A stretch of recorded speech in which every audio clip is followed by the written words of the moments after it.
साथियों, मैं विकास ज़ैनिथ एकेडमी पे आपका स्वागत करता हूं।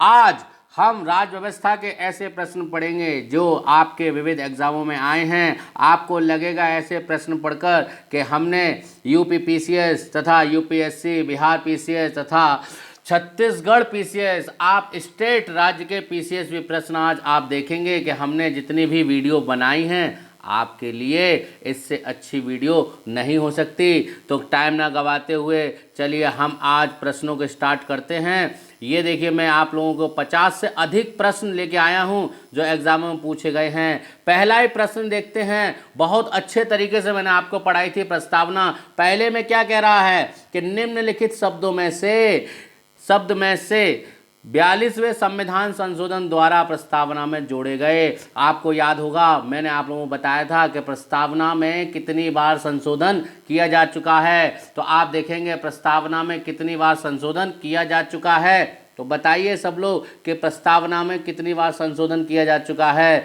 तो आप लोग कहेंगे भाई साहब एक बार संशोधन किया जा चुका है। कितनी बार? एक बार। तो इस हिसाब से देखते हैं कि 42वें संविधान संशोधन, ये 42वां संविधान संशोधन के द्वारा प्रस्तावना में कौन से शब्द जोड़े गए हम देखें तो देखो, समाजवाद जोड़ा गया था, पंथ निरपेक्षता जोड़ी गई थी, क्या ग्राम स्वराज्य जोड़ा गया था? नहीं, हम इसको क्रॉस कर देंगे। फिर अगला है कि अगला ऑप्शन क्या कह रहा है, संपूर्ण प्रभुत्व संपन्न जोड़ा गया था क्या? नहीं भैया, ये भी नहीं जोड़ा गया था। तो कौन सा जोड़ा गया था? पहला और तीसरा जोड़ा गया था। तो इस हिसाब से मेरा ऑप्शन कैसा हो जाएगा? बी ऑप्शन सही हो जाएगा। आगे चलते हैं। क्या कह रहा है? ये कब पूछा गया है? यूपी पीसीएस 1997 में पूछा गया है। क्या कह रहा है प्रश्न?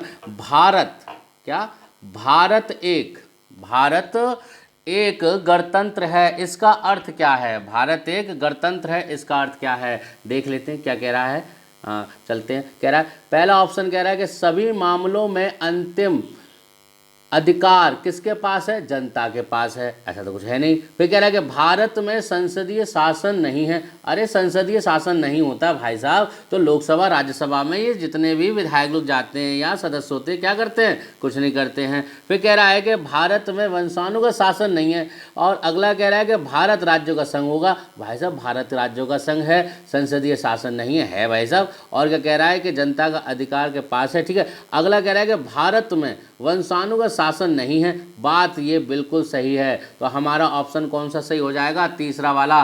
भारत में कोई वंशानुगत थोड़ी है। भारत क्या है? एक अपने प्रतिनिधि को कैसे चुनता है? वोट देकर चुनता है। और वह किस रूप में आता है? प्रधानमंत्री के रूप में आता है, राष्ट्रपति के रूप में आता है, मुख्यमंत्री के रूप में आता है। भैया वंशानुगत का मतलब क्या है कि प्रधानमंत्री हैं, उनके बेटे, फिर उनके बेटे, उनके बेटे। नहीं, राज शासन थोड़ी है। तो ऑप्शन कौन सा सही हो जाएगा? तीसरा। किस में पूछा गया है ये भी देखते रहना, पीसीएस 1997 में। आगे चलते हैं। आगे क्या कह रहा है कि भारत के संविधान के आमुख का लक्ष्य उसके सभी नागरिकों यानी सभी नागरिकों के लिए सुनिश्चित करेगा। क्या करेगा? सुनिश्चित करेगा। अब ये हमको शब्द देखने हैं कि इससे ये कैसे मैच कर रहे हैं। पहला देखते हैं। पहला क्या कह रहा है? सामाजिक तथा आर्थिक न्याय। ठीक है। दूसरा कह रहा है विचार तथा अभिवृद्धि की स्वतंत्रता। तीसरा कह रहा है अवसर की समता। और चौथा कह रहा है व्यक्ति की प्रतिष्ठा। अब आपके आधार पर जो मैंने आपको प्रस्तावना पढ़ाई है उसमें देखिए कि आप लोगों के भारतीय संविधान के आमुख लक्ष्य सभी नागरिकों के लिए सुनिश्चित, यानी कौन से शब्द इसमें सभी नागरिकों के लिए सुनिश्चित किए गए हैं। हम देखें प्रस्तावना में भाई साहब आपको मैंने बताया था न्याय कितने प्रकार से, 3 प्रकार से दिया जाएगा। तो 2 शब्द तो इसमें भी हैं। तो पहला हो जाएगा आपका। फिर कह रहा है कि विचार तथा अभिव्यक्ति की स्वतंत्रता। भाई साहब सब में समता मिल रही थी, फिर उसके बाद में आप विचार और अभिव्यक्ति की दे रहे थे। फिर अवसर में समानता, 5वीं 6ठी लाइन में मैंने आपको बताया था कि अवसर की स्वतंत्रता है। फिर कह रहे व्यक्ति की प्रतिष्ठा, मैंने आपको बताया था व्यक्ति की गरिमा का भाव। तो इस हिसाब से क्या हो जाएगा? आपका सही हो जाएगा। कब पूछा गया है? Lower PCS 1998। देखा मैंने आप लोगों से क्या कहता था कि आपको मैं ऐसी वीडियो पढ़ा रहा हूं कि आपके एग्जामों में आनी ही आनी है। बिल्कुल आएंगे। मैं पहली बार इस वीडियो को बनाने की कोशिश कर रहा हूं, आप लोगों को आशा करता हूं कि अच्छी लगेगी। आगे चलते हैं। भारत में लौकिक सार्वभौमिकता है, क्योंकि संविधान की प्रस्तुतता आरंभ होती है। भाई साहब, इतना सिंपल प्रश्न मैंने कभी नहीं देखा। देखो कब पूछा जा रहा है, बीपीएससी में, यानी बिहार पीसीएस 1994 में। मैंने क्या बताया था आपको, भारतीय संविधान की प्रस्तावना का मूल ढांचा क्या है, हम भारत के लोगों के शब्दों से। अरे भाई साहब बताइए, पीसीएस के प्रश्न सॉल्व कर रहे हो आप लोग, किसके, पीसीएस के। मतलब कॉन्फिडेंट देख रहे हो आप अपना कॉन्फिडेंस, हाँ ऐसे ही बढ़ाना है। आगे चलते हैं, अगला प्रश्न देख लेते हैं। अगला क्या कह रहा है, संविधान की प्रस्तावना के बारे में कौन सा सही है। जैसा बताया मैंने बिल्कुल वैसे ही मिल रहे हैं आपको प्रश्न। देखो ये कब पूछा गया है, एमपीपीसीएस 2005 में। भाई साहब कब पूछा गया है, एमपीपीसीएस 2005 में ये प्रश्न पूछा गया है। देखते हैं क्या कह रहा है कि संविधान की प्रस्तावना के बारे में कौन सा सही है। अब देखो, समाजवादी धर्मनिरपेक्ष शब्द 1950 में संविधान के अंग नहीं थे, बात तो सही है, इसको भी हम मान लेते हैं। फिर कह रहा है कि उक्त शब्द 1977 में द्वारा जोड़े गए, हट ये तो गलत हो जाएगा। अलग उक्त शब्द 1985 में संशोधित किए गए, ये भी गलत हो जाएगा। उक्त संविधान के प्रस्तावना अंग नहीं। अरे भाई साहब, प्रस्तावना का अंग क्या है, ये कब जोड़े गए थे, कि भाई साहब ये बात तो सही है, कब जोड़े गए ये दोनों शब्द, 42वें संविधान संशोधन 1976 में जोड़े गए। इस हिसाब से हमारा कौन सा सही हो जाएगा, पहला सही हो जाएगा, क्योंकि 1950 में तो ये शब्द थे ही नहीं। ये कह रहा है कि 1977 में जोड़े गए, नहीं 1985 में जोड़े गए, नहीं ये प्रस्तावना के अंग ही नहीं है। अंग तो हैं लेकिन कब जोड़े गए, 1976 में जोड़े गए। आगे चलते हैं, अगला, कल्याणकारी राज्य का उद्देश्य क्या है। आ गया ना, राज्य के नीति निर्देश। भाई साहब देखिए कब कब बता रहा है ये, देखिए IAS 2009 में पूछा गया है। क्या कह रहा है कि अधिकतम संख्या का अधिकतम कल्याण सुनिश्चित करना। फिर क्या कह रहा है कि कमजोर वर्गों के कल्याण का प्रबंधन करना, सभी नागरिकों को स्वास्थ्य सुविधाएं प्रदान करना, उक्त में से कोई नहीं। भाई साहब देख लेते हैं कि ये क्या कहने की कोशिश कर रहे हैं, कल्याणकारी राज्य। पहले तो ये देखिए कि वेलफेयर स्टेट क्या होता है, कि सभी के लिए, यानी उद्देश्य कैसा होना चाहिए उसका, सभी के लिए होना चाहिए। तो सभी के लिए होगा तो क्या होगा, अधिकतम संख्या का अधिकतम कल्याण सुनिश्चित करना। आगे चलते हैं, आगे क्या कह रहा है, आगे कह रहा है कि संविधान की उद्देशिका के संबंध में निम्न कथनों पर विचार कीजिए। निम्न कथनों पर विचार कीजिए, दिए गए कूट की सहायता से बताइए कि इनमें से कौन सा सही है। बिल्कुल सही है, बिल्कुल बताएंगे, अच्छे से बताएंगे। देख लेते हैं, ले देखिए पहला कह रहा है, पहला क्या कह रहा है आप लोगों से, क्या कह रहा है कि पंडित नेहरू द्वारा प्रस्तुत ओबिएंट प्रस्ताव अंततोगात्व उद्देश्य का बना, इसकी प्रकृति न्याय योग्य नहीं है, इसका संशोधन नहीं किया जा सकता, संविधान के विशिष्ट प्रावधानों को यह रद्द नहीं कर सकता। अब आपको मैंने वेरुवाड़ी पढ़ाया था और एक और पढ़ाया था जिसमें संशोधन किया जा सकता है। तो आप देखेंगे इसमें कौन सा ऑप्शन सही हो जाएगा, हमारा पहला सही हो जाएगा, दूसरा सही हो जाएगा और आपका चौथा सही हो जाएगा। पहला सही है, दूसरा सही है और आपका चौथा सही है। संशोधन तो कर सकते हैं ना, केशवानंद भारती ने क्या कहा था, आप प्रस्तावना में संशोधन तो कर सकते हैं लेकिन उसके मूल ढांचे में परिवर्तन नहीं होगा। तो इस हिसाब से हमारा कौन सा ऑप्शन सही हो जाएगा, हमारा दूसरा ऑप्शन सही हो जाएगा। आगे चलते हैं, बताते जाएं कमेंट में कि आप लोगों को प्रश्न कैसे लग रहे हैं। आप लोगों को मैं वही प्रश्न लेके आया हूं जो एग्जामों में पूछे गए हैं। अब तक आप लोगों ने देखा मैंने जितना पढ़ाया है वही प्रश्न आपसे लगातार पूछ रहा है। अगला चलते हैं, कह रहा है कि भारतीय गणतंत्र 26/11/1950 को सही संवैधानिक वस्तु स्थिति क्या थी जब संविधान लागू किया गया था। यानी ये कह रहा है कि 26 नवंबर 1950 ईस्वी को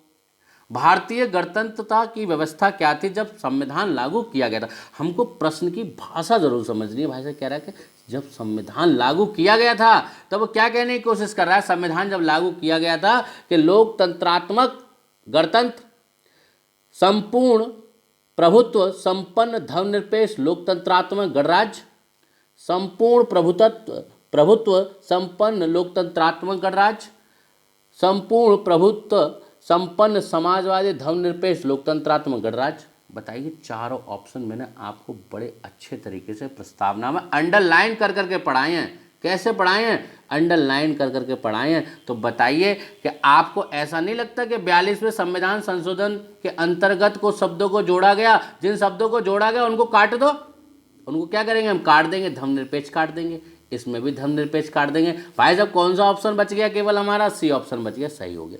मैंने आपसे कहा था ना, मैं वैसे ही प्रश्न लेके आऊंगा जैसे आपको चाहिए। कब पूछा गया? मेंस में। ये देखिए आप मेंस में आपको यूपीएससी यानी पीसीएस के प्रश्न मिल रहे हैं। आपको मेरी वीडियो में कहाँ से पीसीएस के प्रश्न मिल रहे हैं। मैं किसी प्रमाणितता की आवश्यकता नहीं है, आपके सामने प्रमाण है। ये मैंने नहीं छापे हैं, ये एग्जामों के प्रश्न जो आए हुए हैं आपको लगातार मिल रहे हैं। आप पढ़िए, वीडियो से बनाइए प्रश्न। फिर कह रहा है देखो, फिर मेंस का प्रश्न आ गया, फिर मेंस का प्रश्न आया। देखो यूपी पीसीएस मेंस 2008।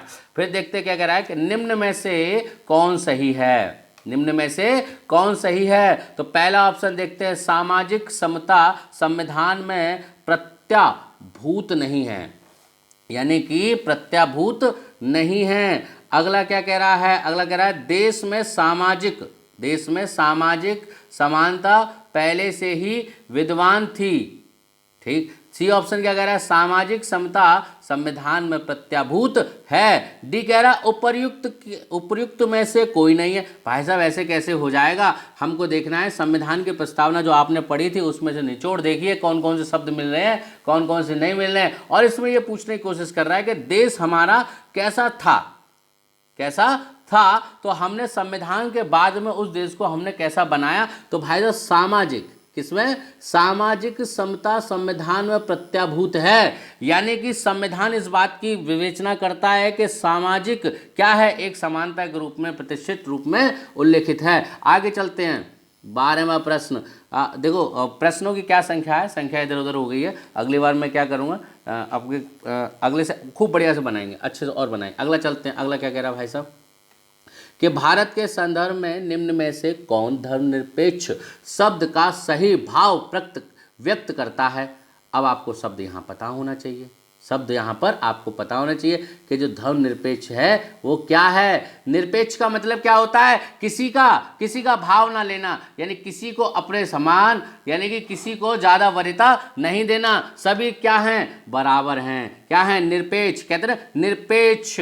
क्या आया है? ऑर्डर आया है। आप लोगों को बताया जाए निरपेक्ष क्या मतलब, किसी का गुटबिल नहीं मिलना, गुटबिल नहीं है, अपने क्या करना है, अपने निरंतरता से सामने रहना है। आगे चलता है, क्या कह रहा है कि भारत में अनेक धर्म हैं, भारतीयों को धार्मिक स्वतंत्रता प्राप्त है, धर्मानुपालन व्यक्ति की इच्छा पर निर्भर करता है, राज्य में कोई धर्म नहीं है, तभी तो धर्मनिरपेक्ष लगाया गया। तो हमारा आंसर कौन सा हो जाएगा? चौथा क्वेश्चन हमारा आंसर हो जाएगा। आगे चलते हैं, जल्दी जल्दी निपटा लेते हैं भाई।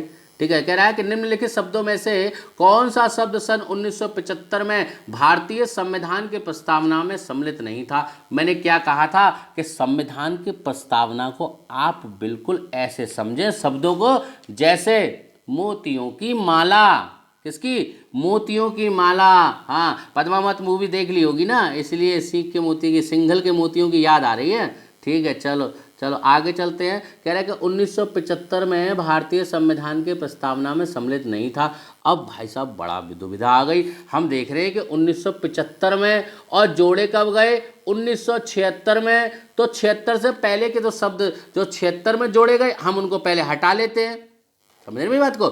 जो 76 में जोड़े गए हैं हम उनको क्या कर रहे हैं? हटा लेते हैं। बाद बाकी जो आंसर होगा वो हमारा सही हो जाएगा। देखो ये भी था, ये भी था, ये भी था। अब भारतीय प्रस्तावना में सम्मिलित नहीं था, अखंडता शब्द नहीं था, जो कि कब जोड़ा गया? 1976 में जोड़ा गया। 42वें संविधान संशोधन 1976 में जोड़ा गया। आगे चलें, अगला क्वेश्चन क्या कह रहा है? अगला क्वेश्चन कह रहा है भाई साहब बड़ा सुंदर है, निम्नलिखित में से कौन सा शब्द भारत के संविधान की उद्देशिका में नहीं है। अरे भाई साहब क्या बताएं आपको, इतने सिंपल प्रश्न देखो पीसीएस में पूछे जा रहे हैं।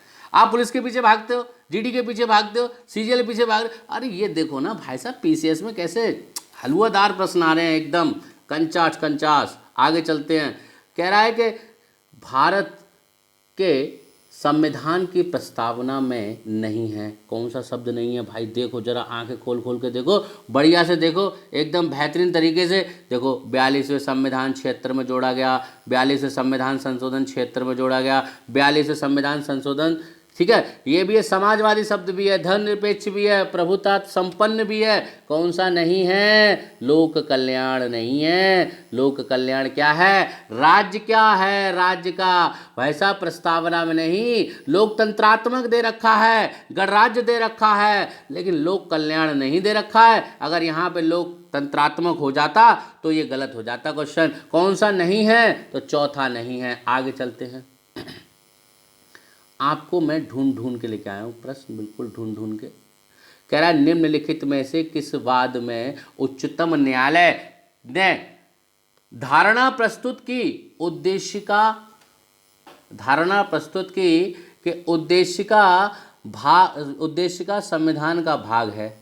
भाई साहब इस प्रश्न को तो मैं बताने का मन नहीं कर रहा है, लेकिन फिर भी बता दे रहा हूँ क्योंकि तुम लोग पढ़ोगे हैं नहीं। कह रहा है कि उद्देश्य का भाग है, उच्चतम न्यायालय ने धारणा की, तो ऑप्शन कौन सा हो जाएगा? बम्बई बनाम यूनियन ऑफ इंडिया। ठीक है, आगे चलते हैं। बहुत सुंदर, आगे चलते हैं। 16वां क्वेश्चन देख लेते हैं। कह रहा है कि निम्नलिखित में से कौन सी भारतीय संविधान की विशेषता नहीं है? बताओ, जल्दी बताओ। संविधान की विशेषता नहीं है।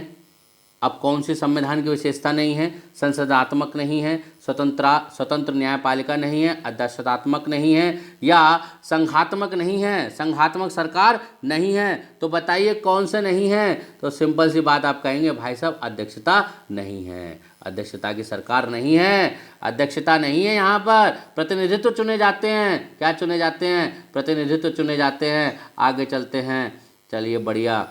निम्नलिखित में कौन सा राज्य का सबसे महत्वपूर्ण तत्व है? यानी इन शब्दों में देखना है कि राज्य का जो तत्व यानी कि जो सबसे महत्वपूर्ण है वो कौन सा है? ध्वज, राजधानी, संप्रभुता, शासनाध्यक्ष। बताइए कौन सा हो जाएगा? तो संप्रभुता हो जाएगा। कौन सा हो जाएगा? संप्रभुता हो जाएगा। आगे चलते हैं।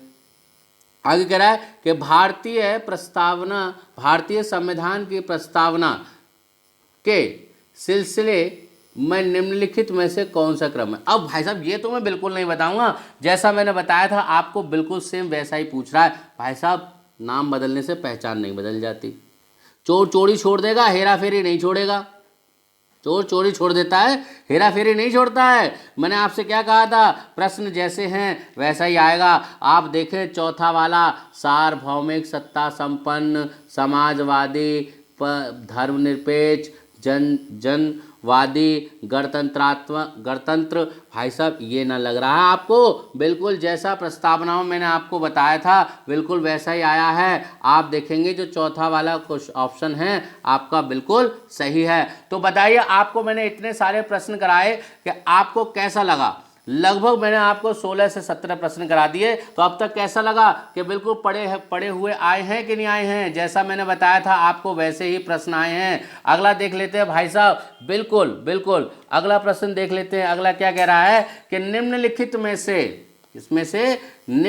में से किस अधिनियम के अंतर्गत कलकत्ता में सर्वोच्च न्यायालय की स्थापना का प्रावधान किया गया? भाई साहब जो बिल्कुल नहीं पढ़ते ना बिल्कुल वो भी बता देंगे। रेगुलेटिंग एक्ट 1773 के अंतर्गत यह घोषणा की गई कि कलकत्ता में सर्वोच्च न्यायालय की स्थापना की जाएगी। और स्थापना कब हुई? 1774 ईस्वी में हुई। कब हुई? 1774। घोषणा की बात करेगा तो 1773 लगाएंगे और स्थापना की बात करेगा तो क्या करेंगे? 1774 लगाएंगे। आगे चलते हैं। केंद्र में द्वैध शासन किस अधिनियम के अंतर्गत लागू किया गया? भाई साहब मैंने आपको बताया था कि जब आपको ऐतिहासिक पृष्ठभूमि जब मैंने आपको पढ़ाई थी तब बताया था कि राज्य में जो राज्य थे हमारे राज्यों में बोर्ड ऑफ कंट्रोल और बोर्ड ऑफ डायरेक्टर को समाप्त कर दिया गया। बोर्ड ऑफ कंट्रोल और बोर्ड ऑफ डायरेक्टर इन द्वैध शासन को समाप्त कर दिया गया था। वो कौन सा था? भारत सरकार अधिनियम 1935। यानी कि भारतीय संविधान में अब तक जितने भी महत्वपूर्ण स्रोत हैं उनमें सबसे महत्वपूर्ण लगभग 75% भाग किसका है? भारत शासन यानी भारत सरकार अधिनियम 1935। हम देखेंगे तो कौन सा सही हो जाएगा हमारा? तीसरा हमारा सही हो जाएगा। आगे चलते हैं। बहुत सुंदर बहुत सुंदर। अरे भाई साहब ये लीजिए एक और बेहतरीन क्वेश्चन। ये देखो ये क्या कहने की कोशिश कर रहा है, जो प्रतिनिधि चुने गए थे ना संविधान सभा में, जो प्रतिनिधि चुने गए थे वो पूछ रहा है कि कितनी जनसंख्या पर आवंटित है। पढ़ लेते हैं एक बार। कैबिनेट मिशन योजना के अंतर्गत संविधान में निमात्री परिषद में प्रत्येक प्रांत को आवंटित सदस्य संख्या निर्धारित करने के लिए एक प्रतिनिधि कितनी जनसंख्या के अनुपात में था।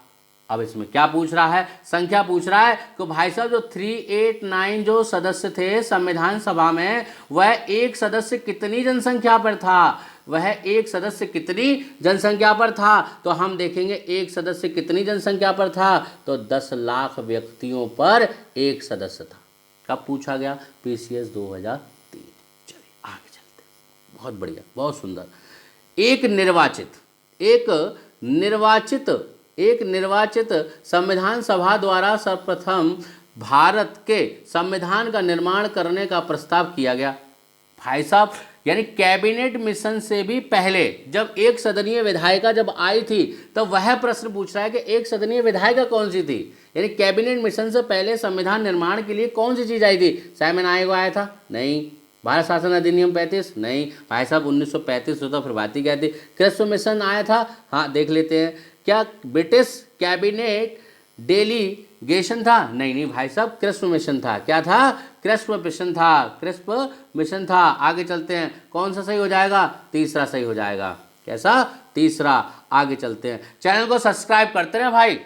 क्या करें? चैनल को सब्सक्राइब कराते रहें भाई। आगे भाई हमको भी मनोबल मिलता रहे कि हाँ भाई बच्चे हमारे पढ़ रहे हैं। बिल्कुल अगर आप इस वीडियो से कुछ नहीं सीखे तो समझ लेना कि आप बिल्कुल गड्ढे में जा रहे हैं। आपको मैं ऐसी वीडियो लेके आया हूँ। देखो बिल्कुल प्रश्न यहाँ छपे हुए हैं जो मैंने बताए हैं। IAS PCS भैया और कैसे प्रश्न लोगे? प्रश्नों का कोई आधार नहीं, कभी छोटा होता है कभी बड़ा होता है। प्रश्न होता है। मेरी बात बड़े गांठ बांध के सुन लो। देखो भैया उत्तर कभी नहीं बदलते, लोगों की शक्लें कभी नहीं बदलती हैं क्या? अरे आप कहोगे सर बचपन में कुछ और थी, छोटे में कुछ और है, तो कोई बात नहीं। नेचर और सिग्नेचर कभी किसी के चेंज नहीं होते। नेचर और सिग्नेचर कभी किसी के चेंज नहीं होते। आगे चलते हैं। आगे प्रश्न देख लेते हैं। कह रहे कि भारत में उपनिवेशी शासन के संदर्भ में 1883 में इल्बर्ट बिल का उद्देश्य क्या था? शायद मैंने आपको ये पढ़ाया नहीं तो मैं यहाँ पढ़ा दे रहा हूँ कि जहाँ तक अदालतों की दंडित अधिकारिकता का संबंध था भारतीय तथा यूरोपीय लोगों को बराबर था। बात सही है, बिल्कुल यही बात सही है। ये पहला ऑप्शन हम देख लेंगे। इसमें पहला ऑप्शन बिल्कुल आपका सही है। आगे चलते हैं। कह रहा है कि किस अधिनियम के अंतर्गत, मैं अपनी तरफ से बोल रहा हूं, किस अधिनियम के अंतर्गत राष्ट्रपति को अध्यादेश निर्गत करने की शक्ति थी? आपको मैंने बताया था, आपको 2-4 चीजें और बताई थी, जैसे बजट पर बहस, अनुपूरक प्रश्न पूछना। उसी तरीके से पूछ रहा है कि राष्ट्रपति को अध्यादेश निर्गत करने की शक्ति प्राप्त थी। तो बताइए भाई साहब शक्ति प्राप्त किस में थी? कि भारत शासन अधिनियम 1919 में थी, कि 35 में थी, कि 9 में थी, कि 1947 में थी? आप देखें तो 1935 में थी। किस में थी? 1935 में। अगला देख लेते हैं कि भारतीय विधान पालिका प्रथम बार द्विसदनीय कब बनाई गई? बहुत सिंपल, बहुत बढ़िया। कब बनाई गई? तो 1919 में। कब बनाई गई? 1919 में। आप देख रहे हैं ना प्रश्न का स्तर देखिए कितना बढ़िया है। आप लोगों को बिल्कुल रखे रखा है प्रश्न मिलने, ऐसे प्रश्न शायद ही मिलेंगे। फिर अगला कह रहा है, अगला देख लेते हैं। कह रहा है कि 1919 भारत शासन अधिनियम 1900 निम्नलिखित में से कौन सी प्रमुख विशेषता? इसकी विशेषता पूछा इस अधिनियम की। 1919 की अधिनियम की विशेषता पूछ रहा है भाई साहब कौन सी है? हम ले आते हैं। देखो ये रहे ऑप्शन, ये आपके देखो क्या बता रहा है वो। कहने की कोशिश कर रहा है कि प्रांतों की कार्यकारिणी की सरकार में द्वैध शासन की व्यवस्था। दूसरा कह रहा है मुसलमानों के लिए पृथक पृथक सांप्रदायिक निर्वाचन मंडल की व्यवस्था। भाई साहब ये वाला देख लेते, ये तो मैंने शायद आप लोगों को 1909 पढ़ाया, 1909 देख लेते किसमें पढ़ाया आपको, 1909 में पढ़ाया है। फिर कह रहा है केंद्र द्वारा प्रांतों को विधायनी शक्ति का हस्तांतरण, यानी कि ये हो सकता है आपका, यानी पहला और कौन सा हो सकता है आपका, तीसरा। तो पहला और तीसरा हमको ये पता है ना, ये हमको मालूम है कि दूसरा क्या है 1909 में गठित किया गया। तो कितने ना बचे, 2 ना बचे। हम देख लेते हैं कि 2 किसमें नहीं है, तो ए और बी, ए और सी में नहीं था, ए और बी में, बी और डी में था, तो ये अपने आप ही कटना हो जाएंगे। कौन सा बचा, ए और सी बचा, तो कौन सा ऑप्शन सही हो जाएगा आपका, सी वाला ऑप्शन आपका सही हो जाएगा। आगे ना चलें, आगे चलते हैं। भाई साहब क्या कह रहा है, क्या कह रहे हो, गाना सुना रहे सर, अरे भाई साहब कोई बात नहीं, आगे पहले पढ़ लेते हैं, ठीक है। आगे कह रहा है कि निम्नलिखित में से किस एक अधिनियम ने भारत में संघीय शासन व्यवस्था लागू की थी। बताइए भाई साहब। फेडरल एडमिनिस्ट्रेशन की व्यवस्था किसमें की गई थी, तो देख लेते हैं किसमें की गई है। पहला पढ़े भारत शासन अधिनियम 1909, भारत शासन अधिनियम 1919 और भारत शासन अधिनियम 1935 या भारत स्वाधीनता अधिनियम 1947। नहीं भाई साहब, भारत सरकार अधिनियम 1935, शासन भी चलेगा, कोई दिक्कत नहीं है, ठीक है, घबराने की आवश्यकता नहीं है, आपको सेम बढ़िया प्रश्न मिलेंगे। आगे चलते हैं। आगे क्या कह रहा है, भारत के संविधान का प्रारूप तैयार करने वाले संविधान सभा के सदस्य कौन थे, बताइए कौन थे, प्रारूप तैयार करने वाले कौन थे। ब्रिटिश संसद द्वारा नामांकित किए गए थे, गवर्नर जनरल द्वारा नामांकित किए गए थे, विभिन्न प्रांतों में विधानसभाओं द्वारा चुने गए थे। बताइए किसके द्वारा किए गए थे, कि भारतीय राष्ट्रीय कांग्रेस तथा मुस्लिम लीग के द्वारा किए गए थे। अगर इनके द्वारा किए गए थे तो मुस्लिम लीग अलग ना होती, तो क्या हो जाएगा, तीसरा ऑप्शन हमारा सही हो जाएगा। मैंने आपको अभी पीछे पढ़ाया था, एक पर कितने व्यक्ति चुने गए थे, तो एक व्यक्ति कितनों पर था, 10 लाख पर था। कितने पर था, 10 लाख पर था। तो कौन सा ऑप्शन आपका सही हो जाएगा, तीसरा ऑप्शन आपका सही हो जाएगा। आगे चलते हैं कि किस अधिनियम ने भारतवासियों को अपने देश के प्रशासन में कुछ हिस्सा लेना संभव बनाया, यानी कि भारत जो लोग जो थे वह प्रशासन में भाग ले सकते हैं। बताइए कौन सा अधिनियम था। मैंने आपको बताया था कि कौन सा अधिनियम हो सकता है। भाई साहब बड़ा जल्दी से बताइए कि देश में जब क्रांतियों का भाव उत्पन्न हो रहा था तब अंग्रेजों को ऐसा लगने लगा कि भाई साहब अब अगर हमने भारतीयों का साथ नहीं लिया तो भारतीय हमको कैसे यहाँ से निकाल फेंकेंगे। तो कौन सा अधिनियम हो जाएगा, तो हम देखेंगे, बताइए कि चार्टर एक्ट 1833। चार्टर एक्ट 1833 की बात करेंगे तो इसमें क्या था कि जैसे आपको 1773 में मैंने आपको रेगुलेटिंग एक्ट के अंतर्गत बताया था कि जो बंगाल का जो गवर्नर था वह बंगाल का गवर्नर जनरल बन गया। अब जो बंगाल का गवर्नर था अब उसे भारत का गवर्नर जनरल बना दिया गया, यानी कि जो पहले बंगाल का कहलाता था अब वो क्या कहलाने लगा, भारत का कहा जाने लगा। तो भारत का प्रथम गवर्नर जनरल कौन था, बताइए जल्दी से, कमेंट बॉक्स में बताना मेरे को। चलो आगे चलते हैं कि स्वतंत्र भारत की संविधान सभा के अध्यक्ष कौन थे। स्वतंत्र भारत की संविधान सभा के अध्यक्ष कौन थे, तो बताइए कौन थे स्वतंत्र भारत के। तो हम देखेंगे स्वतंत्र भारत के कौन थे, देखिए डॉक्टर राजेंद्र प्रसाद। कौन थे, डॉक्टर राजेंद्र प्रसाद। आगे चलते हैं।